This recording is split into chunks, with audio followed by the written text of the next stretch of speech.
अस्सलाम वालेकुम, कैसे हैं आप? उम्मीद कि आप ठीक होंगे। मैं आपको स्पीच के बारे में बताती हूँ कि घर बैठे आप बच्चे की स्पीच पे कैसे काम करें।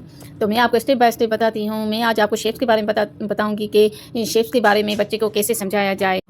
आप बच्चे को शेप्स दिखाएँगी, सर्किल, ट्रायंगल और स्क्वायर वाले शेप्स दिखाएँगी और ऐसी चीज़ें दिखाएँगी। मसलन प्लेट है तो उनके नाम तो बच्चे को याद है कि प्लेट है, मगर आप उनको शेप समझाएगी कि इसका शेप गोल है, सर्किल है। और इसकी मसलन बॉक्स है तो आप कहेंगी ये बॉक्स है मगर इसका शेप स्क्वायर है। और आप उंगली के से हाथ फेर कर आप उनको शेप के बारे में समझाएंगी कि ये शेप है। फिर ट्रायंगल वाला शेप दिखाएंगी या कोई ऐसी चीज़ कट कर दिखाएंगी।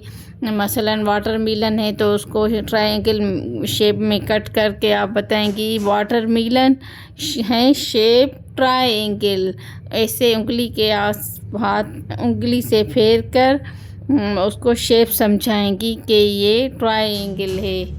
तो आप बच्चे को शेप दिखाकर भी समझा सकती हैं और ऐसी चीज़ें भी बच्चे को दिखाकर आप शेप्स के बारे में समझा सकती हैं कि ये सर्किल है, ट्रायंगल है, स्क्वायर है। इस तरह कलर के बारे में आप बच्चे को समझाएंगी।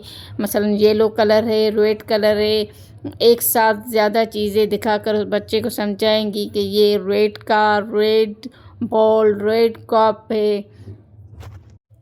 और येलो कलर की चीज़ें एक साथ दिखाकर बताएंगी कि ये येलो कार है, येलो कप है, येलो बॉल है।